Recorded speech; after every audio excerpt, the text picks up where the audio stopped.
पहुंची नहीं है, उनको इस मामले की जानकारी है ही नहीं। मैं आपको ये बात बता देना चाहती हूँ कि आईपीसी की सेक्शन 120B, क्योंकि कानून संविधान को हम लोग मानते हैं, और यहाँ पे हमारे लोग जो बैठे हुए हैं, सुनने में आया कि थप्पड़ खा के भी चूंकि कानून संविधान के ज्ञाता है, इस कारण से आराम से बैठे हुए हैं। और आदिवासी समुदाय के बारे में हमारे भारत गोप के जयपाल सिंह मुंडा ने संविधान सभा में भी ये बात कही थी, you can not teach democracy to the tribal people, you have to learn democracy from them.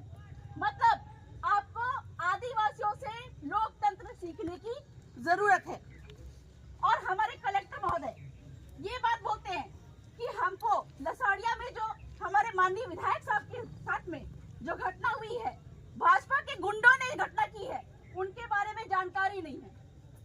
इस प्रकार से हमको ये मालूम है कि आईपीसी की सेक्शन 120B साजिश रचना, जिसकी सजा होती है उम्र कैद, अभी BNS यानी कि भारतीय न्याय संहिता में सेक्शन 61 में यही सजा है। जहाँ पे जिस तरह का माहौल यहाँ पे है, हमें लगता है प्रशासन जिस तरह से हमारे आदिवासियों के साथ नहीं दे रही है, विधायक साहब के प्रोटोकॉल का ध्यान नहीं रखा जा रहा है और उनके साथ में दुर्व्यवहार जिस तरह से होता है, कहीं ना कहीं ये प्रशासन भी और कलेक्टर महोदय भी भाजपा सरकार से मिले हुए हैं, राजनीति से प्रेरित है। उन पे भी आईपीसी की सेक्शन 120B, BNS की सेक्शन 61 के तहत कहा जाए साजिश रचने का केस लगना चाहिए। तो 2 दिन चूंकि कानून संविधान के ऊपर में कोई भी नहीं है और जिस तरह की साजिश रची जा रही है, ज्यादा दिन हम यहाँ पे धरने पे नहीं बैठेंगे, लेकिन 2 दिन का अल्टीमेटम मैं देना चाहूंगी। 2 दिन का अल्टीमेटम है माननीय कलेक्टर महोदय को, क्योंकि 5 क्षेत्र है, यहाँ के आदिवासियों का यहाँ पे विशेषाधिकार है, हमारे विधायक साहब का यहाँ पे विशेषाधिकार है। और कलेक्टर महोदय 2 दिन के अंदर में संज्ञान में लेते हुए अपराधियों को नहीं पकड़ते, गिरफ्तारी उनकी नहीं होती है, तो साजिश रचने के जुर्म में हम कलेक्टर महोदय पे भी एक्ट लगाएंगे।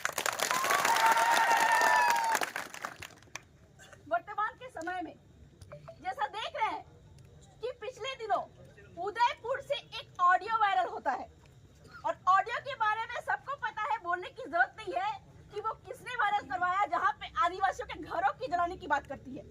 लेकिन एक बात मैं ये भी कहना चाहती हूँ कि जिस तरह से लोकतांत्रिक तरीके से आप लोगों ने अपने आप को स्थिर बना के रखा हुआ है, कहीं ना कहीं मेरे भाइयों ये आपस में फूट डलवाने की कोशिश है।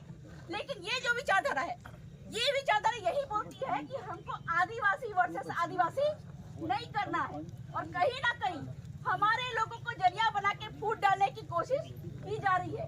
लेकिन आप लोगों को यहाँ पे उधर नहीं होना है, किसी भी तरह का वायलेंस क्रिएट नहीं करना है, क्योंकि ये शासन चाहती है, ये सरकार चाहती है कि आदिवासी आपस में उलझे।